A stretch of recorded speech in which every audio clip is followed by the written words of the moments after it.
Did you know that suicide is the leading cause of death for teens and young adults?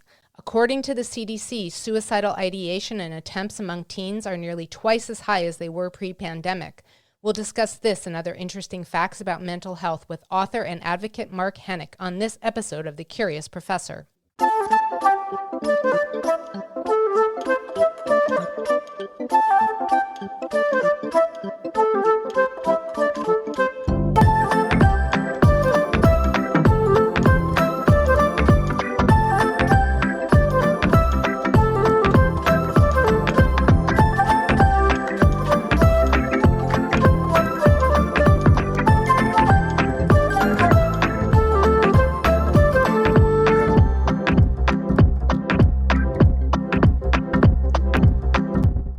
Hi everyone, I'm Dr. B. Welcome to the Curious Professor podcast, where I take listeners on a journey of discovery to explore the people, places, artifacts, and natural wonders that spark my curiosity.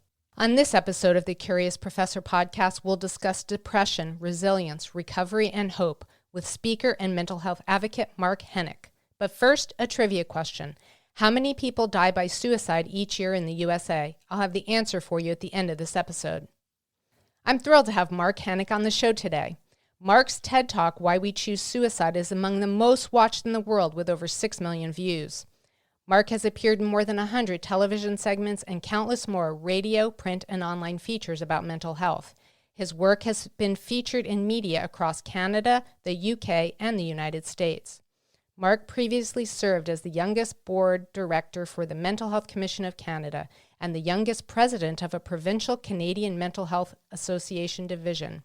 Mark brings a diverse and unique perspective of someone who has been a patient, a professional, and a policy influencer in the mental health system. When I learned about Mark's passion to break the stigma that prevents people from speaking openly about their mental health, my curiosity was immediately piqued and I wanted to learn more. I hope this interview with Mark will spark your curiosity too. Welcome to the show, Mark. It's great to have you here.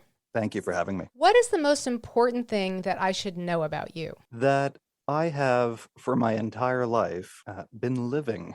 And I think that is something that a lot of people take for granted, but it's something that I've learned to be incredibly grateful for. What makes your book So-Called Normal so special? After I did my TED Talk in 2013, people came to me and said, that's great that you were able to recover from suicidality, from severe and persistent mental illness over the course of several years, but you were lucky, or you're special, or you're different, or there's something about you that made it more possible for you to recover than not. And than me is what people often say. And what I wanted to do with my book, and what I think sets it out as something different, was to show that I wasn't special, that I was very normal, or so-called normal in many ways, and that the struggles that I went through are the same struggles very often that too many people go through. So that's what I hope is special about my book, is that it shows that mental illness isn't something that happens to just a select, unfortunate segment of society, that it in fact can happen to anybody. And what did you find most challenging about writing it? The challenge initially, I think, because we went through a lot of drafts, the challenge initially was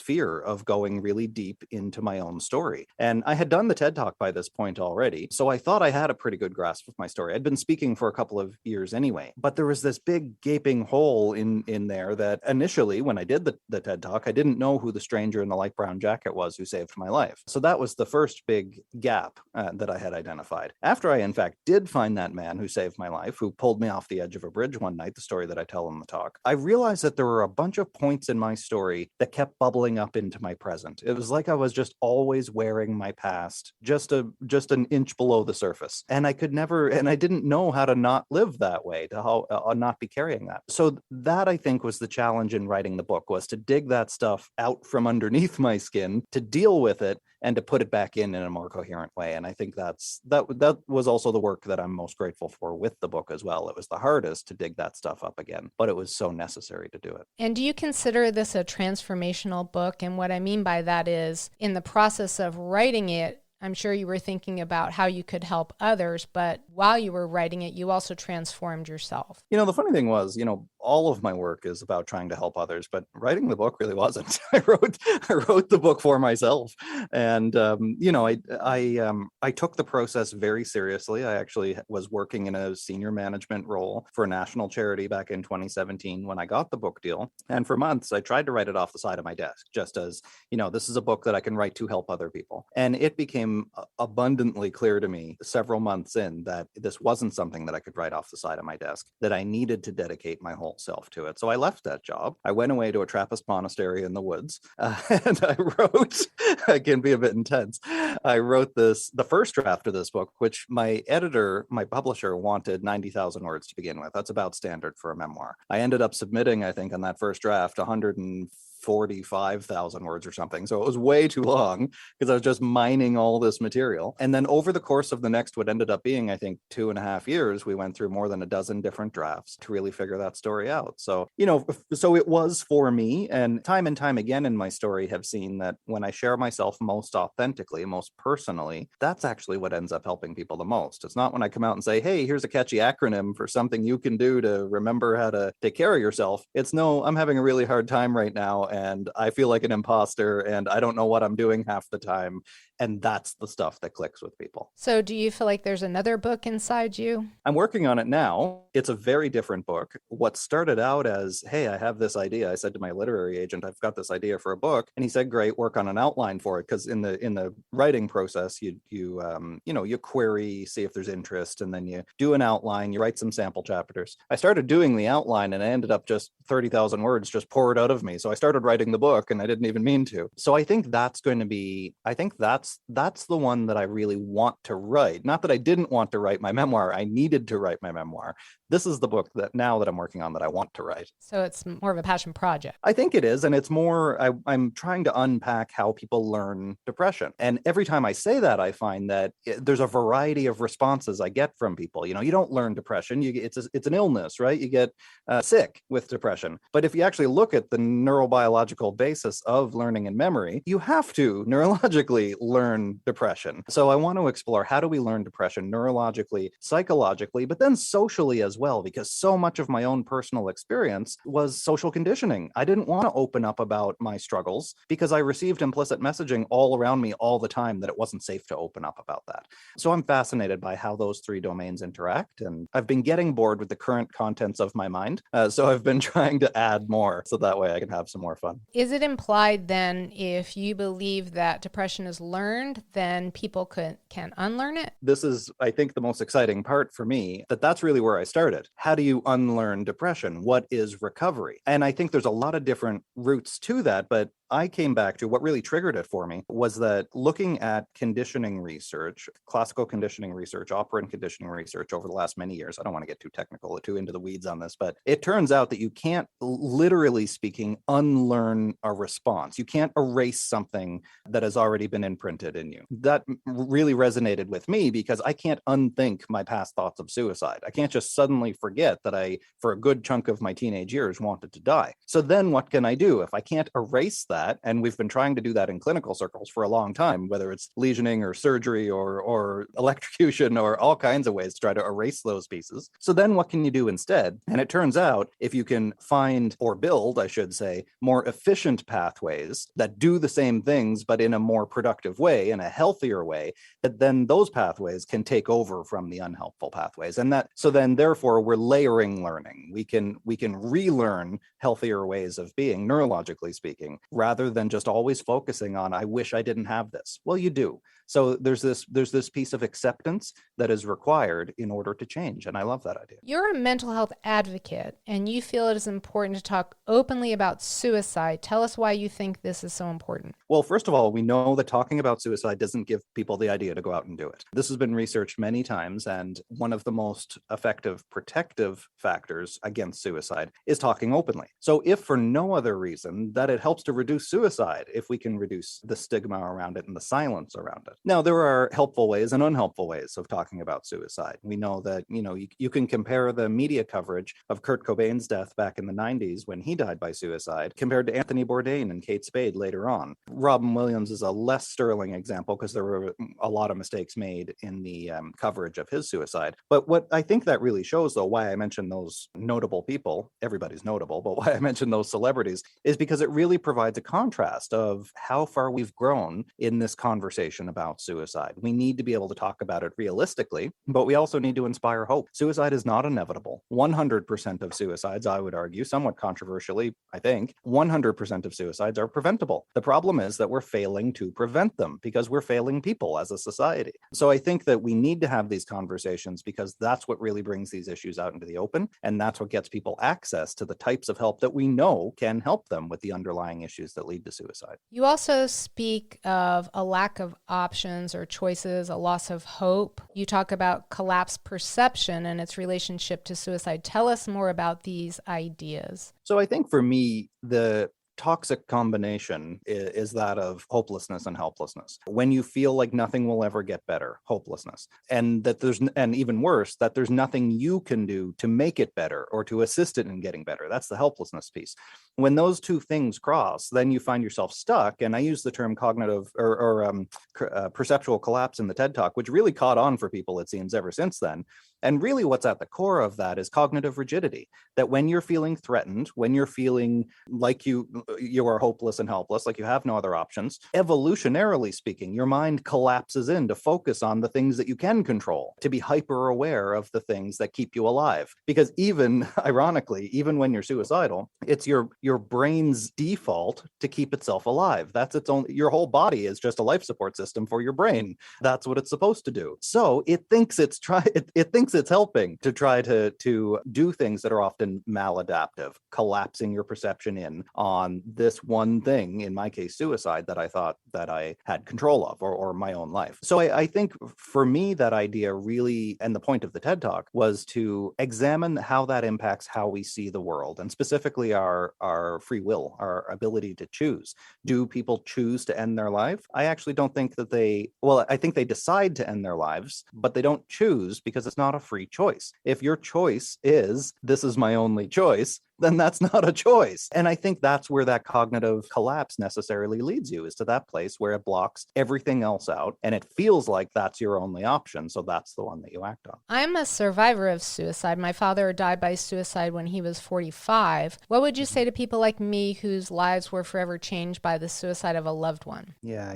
I hear this all the time, whether it's kids of parents who have died by suicide, and we know that middle-aged men are the highest risk group for completed suicide, followed by teenage boys in particular. We can't prevent suicides, of course, that have already happened. And that seems like a bit of a truism, but I think that helps us to recognize that that other person was struggling with something that by design, the illness didn't want to be found out. It wanted to hide itself from you, from his other loved ones. So I think we need to be able to recognize those two facts, that we have to accept what has already happened, of course, for our own healing, but also to relieve ourselves of the guilt that is often associated with questions like, why didn't I see it coming? That's by far the most common question that I hear. And I think the reason for that is because love sometimes gets in the way. When you're too close to somebody, your mind, out of necessity, blocks out the possibility that this might ever happen. And that's very normal. So that's why I think it really speaks to the need for frontline healthcare providers to have training in recognizing the signs and asking the right questions, for,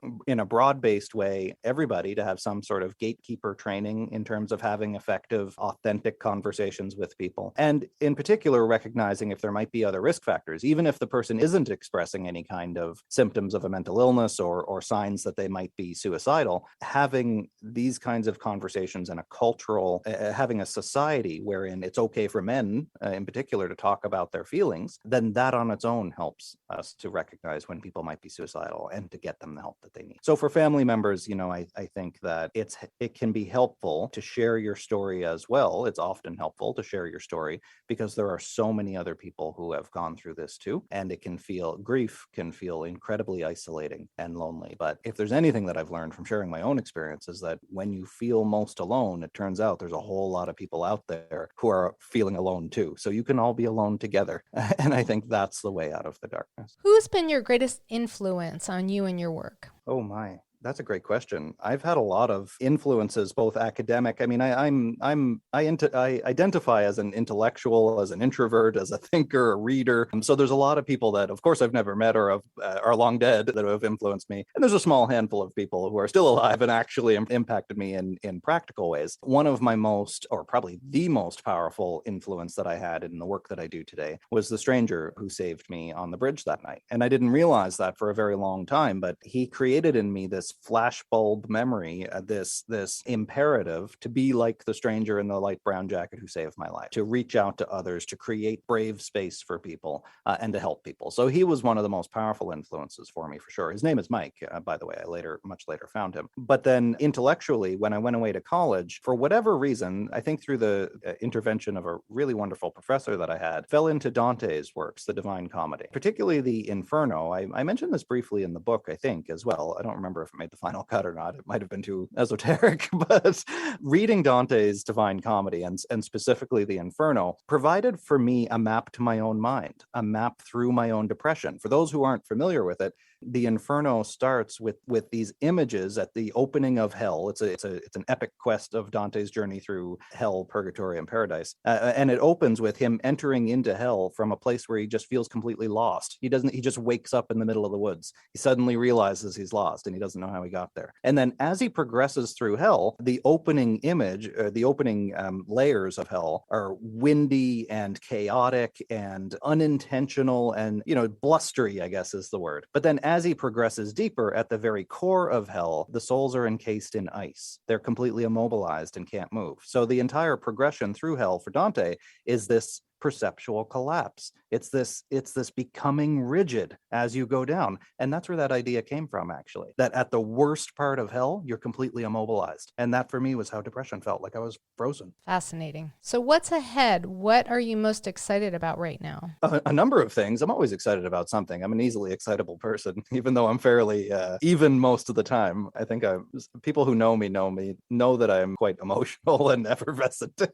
But anyway, I think I'm excited certainly about this new book that I'm working on. That's going to be a long-term project, is a long-term project, but I'm excited about that. I'm also really excited about getting back, ideally at some point, to speaking live in person. My first live event since the pandemic, it's actually my second, but the other one was a while ago and it was brief, but is coming up in a month. I'm supposed to fly down to Texas for that. And I'm hoping that it continues because I haven't been on a big stage in front of a lot of people in a long time. And that's something that I really enjoy. I think it's something that really helps me. It helps me to help others, but it helps me personally to be able to share in that way. So I'm really looking forward to getting back on live stages and interacting with more people again. Is there anything else you'd like to tell us about you or your work? Well, I think my approach to mental health is decidedly biopsychosocial. And what I mean by that is that there's a lot of messaging now, it seems. There's been a lot of attention on mental health, and that's a good thing. But it seems like the pendulum has swung really hard toward a biological model of mental illness. And that's an important part of mental health. Don't get me wrong. We have decades of research to show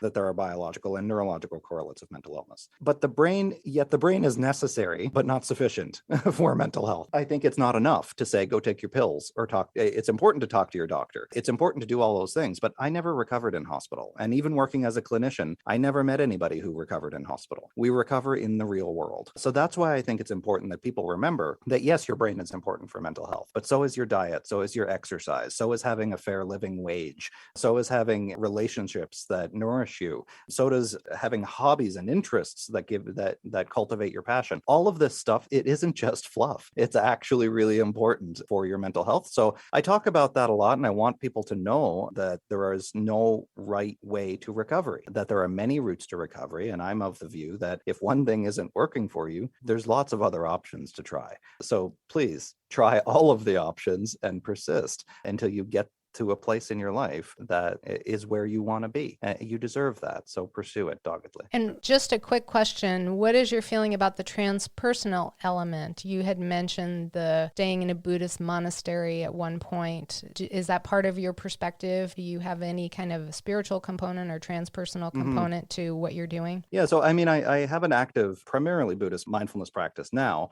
but I actually stayed in a Trappist monastery, which is an order of Cistercian of Catholic monks. And what I got from that actually was an incredible, the idea of the Trappists, like many other cloistered orders, is to work and pray.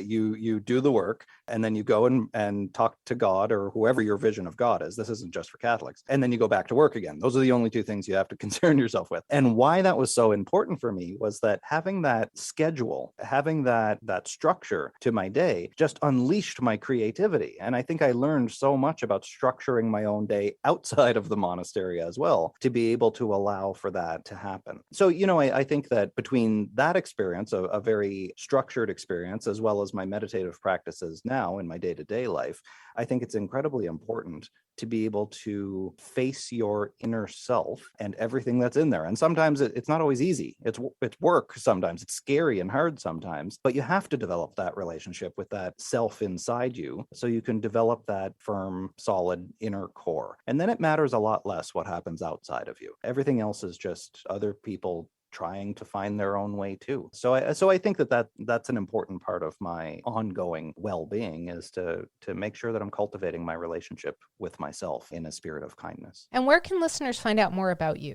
I'm not hard to find. I'm on most social media platforms at Mark Henick. That's at MarkHenick. My book, So-Called Normal, A Memoir of Family Depression and Resilience, is available on Amazon, across Canada at Indigo, in the US at Barnes & Noble and major bookstores worldwide. And my website is markhenick.com, which I occasionally update with some of the new projects that I'm working on. It was wonderful to have you on the show, Mark. Thank you so much for taking time to be a guest on the Curious Professor podcast. Thank you for having me.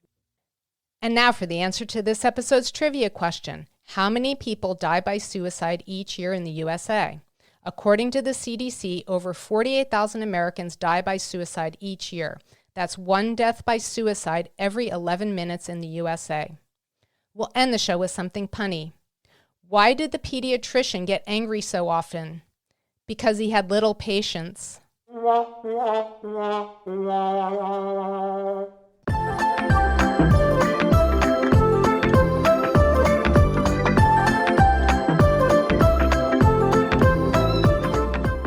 Thank you for joining me for this episode of the Curious Professor podcast. If there's a person, place, artifact, or natural wonder that has sparked your curiosity and you'd like for me to feature it on the show, please let me know. My website is thecuriousprofessorpodcast.com. If you enjoyed the show, be sure to subscribe to the Curious Professor podcast wherever you listen to podcasts. And if you'd like to become part of my community of curiosity seekers, be sure to visit my website, thecuriousprofessorpodcast.com, and join Dr. B's Hive. Until next time, always be learning and be curious with Dr. B.